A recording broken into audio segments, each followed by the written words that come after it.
New York Giants released their 53-man roster for the 2025 season. Let's talk about it.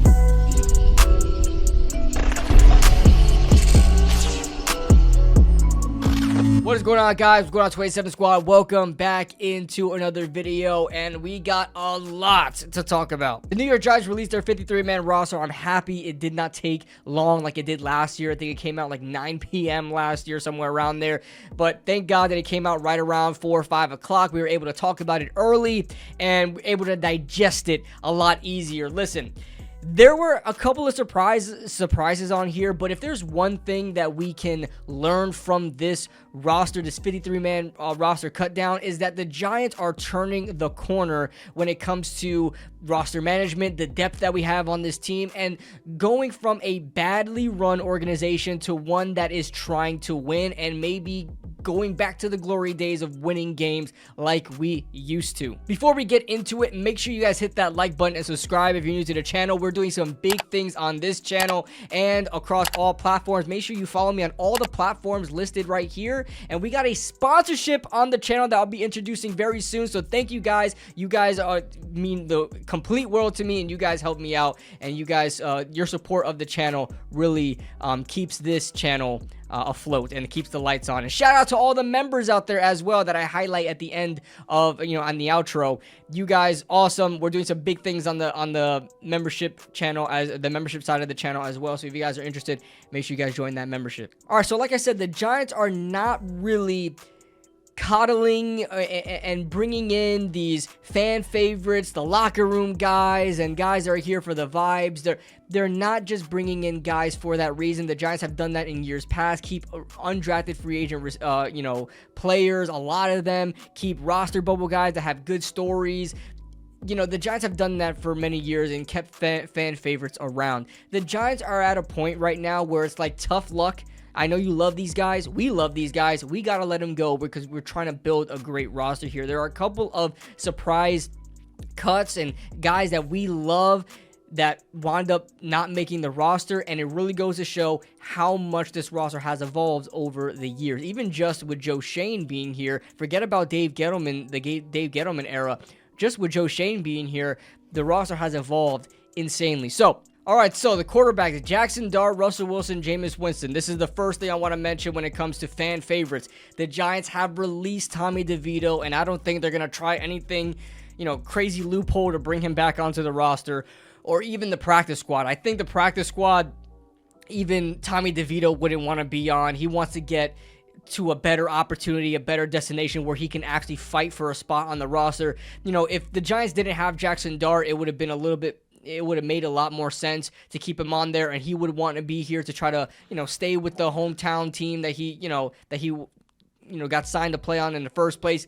Things like that. The Giants are shifting their attention to Jackson Dart now, so it makes no sense for even Tommy DeVito to remain on this roster, let alone having the Giants having Tommy DeVito still on this roster. So, Giants keep 3 quarterbacks on the roster. Running backs. How many times have I told you guys? We know ball. I know ball. I know running backs. It's in my name. Go check my username. RB is in there, and it stands for running back if you didn't know. I know running backs. Dante Miller was not going to make this team, and he did not need to make this team. I would be honestly surprised if you see this guy have any... Look, I'm not trying to be a hater. I'm not. But sometimes I go a little harder on certain takes because I get so much backlash for it. Guys, you guys have been trying to kill me with this Dante Miller stuff. He wasn't going to make the roster. He didn't make the roster. He's not going to make the roster. He might clear waivers. They might bring him on the practice squad. Who knows? But all I know is that he ain't going to play. And he's not an NFL running back. He's a fun player that you like to see run screenplays. But that's it. Outside zone. Cannot hit a gap to save his life. And has no power or even resistance to power. 2 things I always say when it comes to running backs. You better have power. And if you don't have power, you better have good resistance to power or a deterrent to power. That's like Alvin Kamara. Alvin Kamara is not big. He has a good deterrent to power where he's a make you miss type guy. He doesn't go down easy. He can sustain a hit, right? But he doesn't have that much power himself, but he has one of those 2 factors. Dante Miller does not have that. Anyway, Let's look at the wide receivers. Bo Collins, the only undrafted free agent to make this roster, and I would say deservingly so. If you ask me who had a better performance during preseason games, it would probably say Trace Ford was probably the best of the best undrafted guys that we have, as far as performance in the preseason games. But Bo Collins has been, besides the games, he's been really putting in the work, really making his name known during training camp and rookie minicamp and OTAs, like wherever he was putting his name out there. So shout out to Bo Collins making this roster. They keep Jalen Hyatt. I think everybody expected that. Gunnar Olszewski wins the returner battle. I was really back and forth on Amir Smith-Marset and Gunnar Olszewski as it was. I wound up picking ISM, but if you pick Gunnar, that I didn't hold it against you. That I really don't see them much difference of those two. I will say that watching Gunnar Olszewski in the preseason game and watching film of other players, he kind of jumped out to me. So I will say that. So shout out to Gunnar Olszewski. All the rest of the receivers looks about right. I really wanted to find a way to keep Lil Jordan Humphrey on the team, but that wasn't the case. Tight ends, I wound up cutting Lil Jordan Humphrey as well, by the way. But tight ends, we seen Greg Dulcich be the one that gets the guillotine there.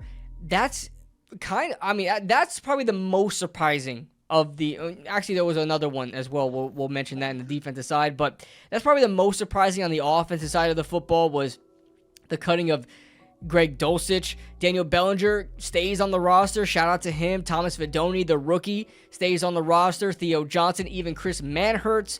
I know why the Giants want to keep Chris Manhertz. I just wanted to kind of wane away from just having a run blocking tight end. But I know he is of value. But the Giants have a much better offensive line now. I just didn't see it was necessary to have another, run blocking, tight end on. I didn't care for it that much, but it is what it is. I'm happy with the tight end room. I like Greg Dulcich, but I'm happy that we kept Daniel Bellinger. So if you ask me, I would have kept Daniel Bellinger over Greg Dulcich. Sorry about it. All right, so offensive line, I had this completely correct. Besides the fact that I had Evan. Oh, we cut all these fan favorites. We cut all these guys we're holding on to, but we kept Evan Neal. I get that he's due $8 million this season. I get they have to keep him for that reason, but I was one of those people that said, hey, Joe Schoen, grow some balls and say, we're just going to cut him even though we have to pay him $8 million anyway, because I'd rather have a decent guard for $8.5 million because you'll have to pay a veteran minimum to one of these random guards on the street. I'd rather have a better guard paying $8.5 million in total than have to pay $8 million in total and keep Evan Neal. I'd rather go out there and spend a little bit more money to get a better guard, even though we have to pay Evan Neal $8 million anyway. I just don't want to see this guy on the field at all. He's terrible. I think he's worse at guard than he is at tackle. I know. How is it possible? I don't know. So the rest of the offensive line I had completely correct. The only thing I had different was I had Evan Neal in there over, they have Evan Neal in there over Josh Ezeudu, but Josh Ezeudu is being put onto the IR, designated to return, so he will return. I don't know who's going to get cut. I would hope it's Evan Neal. I would hope. Then I would get the offensive line completely correct, but everyone else I had on there. Aaron Stinney, Austin Schlottman as the other depth offensive lineman in there. All right, so moving on to the defense. This kind of jumped out to me a lot as far as the defense goes. I didn't have Corey Black making the roster. I just didn't see him out on the field as much, and I thought he was hurt. Maybe he would have been put on a PUP list, IR, designated to return, whatever the case is. And he's on the 53-man roster, and I'm happy about that. Even though we haven't seen too much of Corey Black, I liked his film, that he put out in college. He's a good boundary man corner. I think the Giants are kind of trying to get more of, and I think he's a guy they can work with. I'm happy that they keep the guys that they draft, especially in the first year. You don't never want to cut a rookie that you drafted. It's just that just says you just did a bad job drafting. Am I right? So I like that they kept Corey Black on here. A guy that I knew that they were going to keep on here was Nick Jones, and there's even a bigger reason why he's on this roster that I didn't even think of. We'll get into that when we talk later on in the defense. But Nick Jones make this roster as a depth pretty much the second slot corner on this roster. Art Green makes the roster over Trey Hawkins. Shout out to Trey Hawkins. We all know about the summer of Trey Hawkins. We all know about that. We even thought Trey Hawkins could have been better than Deonte Banks. Like, that's how much we thought of Trey Hawkins. But Art Green was just performing out there. He was just better out there. Watching him on film, I was watching other players on film. He just jumped out to me. He's really active in the passing game and actually put himself out there in the run game. Actually put himself out there in, fitting those gaps in the run game. I was really impressed with Art Green, so he's going to make this roster, and I'm happy, seeing him as a depth corner. Nothing else really jumps out. You got, your two cornerback twos and Cordell Flott and Deonte Banks. Nothing else of note from the cornerback rooms that I'm thinking of. I don't know why I think I'm missing something, but I don't think I am. Anyway, let's talk about the safeties. They kept 3 safeties on the roster, but this is sneaky. This is sneaky, guys. The 3 safeties on the roster is sort of like 3 safeties, but it's kind of like 4. Nick Jones was working at safety during these preseason games, and I didn't even think of it when I was making my predictions that, hey, they might be wanting to use him as another safety to try to save themselves a roster spot and not have to force Makari Page on this roster or Raheem Lane. Once I saw that they cut Kavon Wallace, I knew they were up to something, because I knew they're not going to cut Kavon Wallace to keep on Raheem Lane or Makari Page. Like, I like those guys. Raheem Lane has made some plays. Makari Page is just not what they need at safety right now. They mainly put him as like a strong safety. He's just not big enough. He gets thrown around, and I like him. I really loved his film. He's a tough player, but I just don't think he's ready yet. They might keep him on the practice squad. But Nick Jones is gonna be, at safety if they need him to be there. That's what I take from it. So yes, we have 3 safeties, but we kind of have 4. So it's Dane Belton, Javon Holland, Tyler Newman. We all knew about these guys. Outside linebacker, they just keep 3 as well. I thought that was interesting, but they kind of did a little some, and they put Chauncey Golston as a defensive lineman, which makes sense because we really didn't see Chauncey Golston as like a 7 tech, as an outside linebacker when watching film. In the preseason games, they really had him as like a 5 technique, but an inside 5 technique where they had a 7 out there, or a 4-eye, or even in the 3 technique. So he's a guy they're gonna put on the interior a lot of the times, and he's gonna be like a 3-4 defensive end type player. So it's just the same thing. So nothing too much from the edge rushing group. But they did cut Trace Ford. I hope he makes the practice. He will clear waivers. I just hope that they actually bring him onto the practice squad. I thought he deserved a spot. He made plays in every single preseason game, and they're all of note. And I thought he's somebody that they could work with. He could be like the next Timon Fox. And Timon Fox himself gets cut. He's been on this roster for too long. There's no reason to keep him on the roster. He hasn't developed to anything, so he doesn't really provide much in special teams either. So, end of the line for Timon Fox. Hope he finds success elsewhere. Inside linebackers.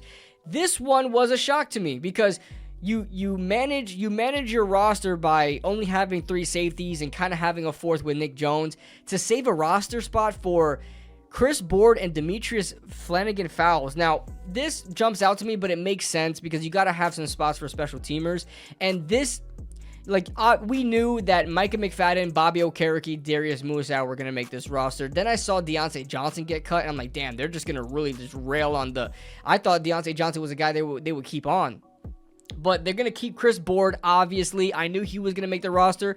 But they also keep Demetrius Flanagan-Fowles. This, to me, says they're going to keep these guys like they had with Carter Coughlin and Cam Brown. You guys know the Twins back in 2020 who found themselves on this roster for a long time. It's like the first year without both of these guys on the roster. I think those are going to be the new Cam Brown and Carter Coughlin, Chris Board and Demetrius Flanagan-Fowles.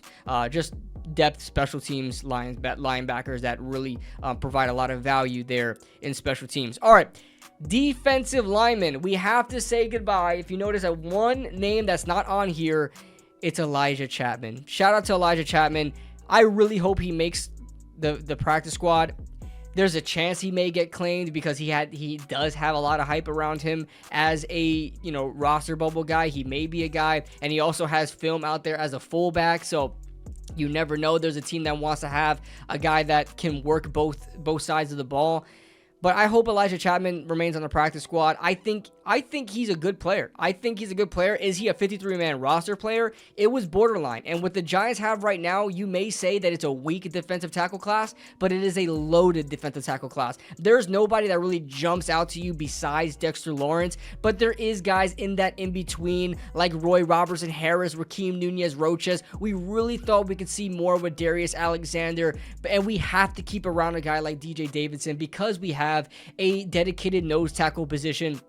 And I'm sure the scheme is really, around that, having a nose tackle out there in Dexter Lawrence. So you have to have another nose tackle there, and that is DJ Davidson. For those of you guys saying that Darius Alexander is a nose tackle, he is not. He's about 40 pounds underweight to be a nose tackle. He is an attacking defensive tackle from the 3-tech. That's what he is. I was really hoping that he would provide more. I guarantee you, if Darius Alexander lit it up in camp in the preseason, we wouldn't have 6 defensive linemen on this roster. We would probably have closer to around 4 or 5. I think 5 is a fine number. I think we would have saved the spot and put it elsewhere. Maybe to another safety. Maybe to bringing another outside linebacker, or maybe even, a lot of people really wanted another running back on the roster, whatever. But I think if Darius Alexander really showed out in camp, they would be more confident with him as a potential starter, that they wouldn't have to keep so much depth on the defensive lineman. So, it is what it is. It is what it is. But, that is the 53-man roster. We'll see what happens with any other roster moves. Guys, this is the initial. Check it out on here. I hope you guys can see my mouse. Initial 53-man roster. I don't think you guys can see my mouse. Initial 53-man roster. It's going to change. It's going to change dramatically. A lot of the times you'll see initial 53-man rosters like we've seen with the Giants having 7 wide receivers on their roster, and by the time it hits game day, they only have 5 wide receivers on their roster. So it can change dramatically. Offense, defense, special teamers. It can change dramatically. I expect it to be that. I expect Joe Shane to lock in, and he cut these fan favorites.